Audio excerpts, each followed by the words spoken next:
আদিম অসমৰ কলম্বাছে য'ত কৰিছিল প্ৰথম পদাৰ্পণ। বিষ্ণুৰায় কৈছিল নহয়, কাৰ্বিসকলে হৈছে অসমৰ কলম্বাছ, হয়নে?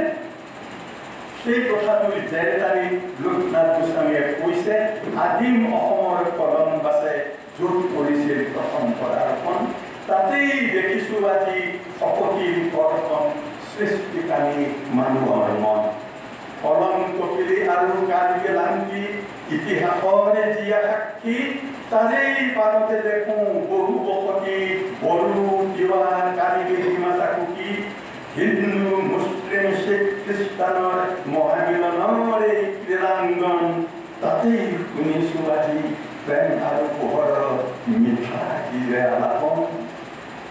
ইয়াত প্ৰতিভাৰ দিন হেলা ৰঙে কৰি অতিক্ৰম, কাৰিকৰ খনিকৰ সজোৱা বনোৱাত মিলিজুলি প্ৰকাশকজন প্ৰকৃতিৰ সতে যুঁজি বিজুলী আজুলি আনি পৃথিৱীক কৰে পৰিখন। এইখন কাৰ্বি আন্দোলন অসমীয়া আই শিৰৰ ভূষণ। মই কথাটো বুজাব পাৰিছোনে?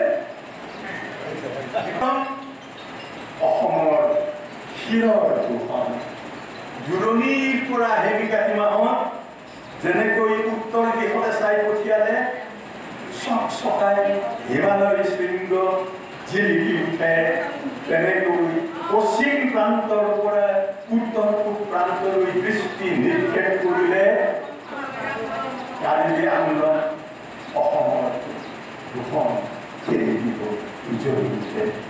সেই কাৰ্বি আন্দোলন আমি আজি আছোঁ।